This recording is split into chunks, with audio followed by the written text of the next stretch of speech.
নমস্কার দর্শক বন্ধুরা, আজকে দেখানো হচ্ছে কিভাবে প্লেন লিকারটি তৈরি করতে হয়। তা লিকারটির জন্য আমরা 1 কাপ জল নিয়েছি, তারপরে 1 চামচ চায়ের পাতা এবং চিনি। এই লিকারটি খুবই স্বাস্থ্যের জন্য খুবই উপকার, বিশেষ করে হার্টের জন্য খুবই উপকার। দেখুন দর্শক বন্ধুরা, আমরা একটা সসপ্যান নিয়েছি। এবারে তার মধ্যে 1 কাপ জলটা আমরা আগে থেকে ঢেলে গরম করতে দিয়ে দিয়েছি। এবারে একটু জলটা ফুটবে, তারপরে আমরা লিকারটিটা দেব। একটু জলটা ফুটবে, তারপরে আমরা লিকারটিটা দেব। দেখুন দর্শক বন্ধুরা, আমাদের এই জলটা ফুটতে শুরু করে দিয়েছে। এবারে আমরা চিনিটা এর ভেতর দিয়ে দেব, কারণ চিনিটা গুলতে একটু সময় লাগবে, সেই জন্য চিনিটা দিয়ে দেব। আপনারা চিনিটা এখানে দেখালাম, আপনারা যাদের সুগার আছে তারা বিনা চিনিতেও এটা খেতে পারেন। খুবই স্বাস্থ্যের জন্য ভালো, এতে কোনো সাইড এফেক্ট কিছুই নেই এবং শরীরে এটা খুবই উপকার। তা আমরা চিনিটা একটু সামান্য চামচ দিয়ে গুলিয়ে নেব, যাতে চিনিটা একটু ভালোভাবে গুলে যায়। দেখে নিন, জলটা ফুটতে শুরু করে দিয়েছে ভালোভাবে। এবারে আমরা লিকারটিটা দিয়ে দেব। এবারে আমরা চায়ের গুঁড়োটা দিয়ে দেব।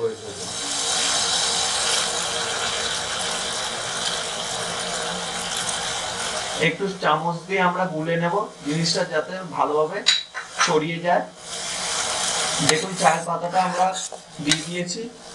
এবারে একটু সামান্য ফুটতে হবে, কারণ ফুটলে সেই চায়ের থেকে যে লিকারটা সেটা বেরোবে ভালোভাবে।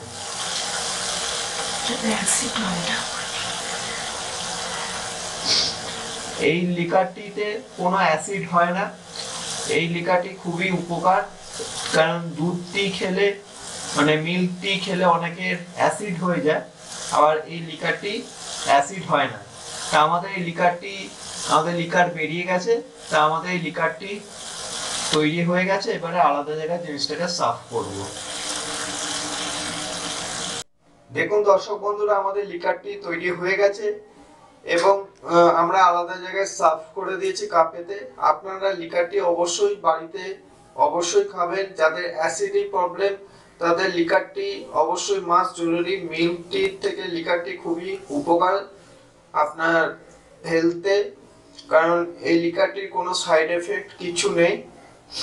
তা আপনারা প্রয়োজন মতন আপনারা চিনি দিয়ে এই জিনিসটা খেতে পারেন। যাদের সুগার আছে তারা অল্প চিনি অথবা সুগার টিউব ইউজ করতে পারেন, অথবা চিনি লেস ছাড়া খেতে পারেন। তা আপনারাও প্লিজ বাড়িতে ট্রাই করুন এবং অবশ্যই আমার পরামর্শ যে আপনারা প্রত্যেকেই লিকারটি বাড়িতে খান এবং সুস্থ স্বাভাবিক জীবন যাপন করুন। যদি আমার ভিডিও ভালো লেগে থাকে তাহলে প্লিজ আমার চ্যানেলে সাবস্ক্রাইব করুন, লাইক, শেয়ার এবং কমেন্ট করুন। ধন্যবাদ।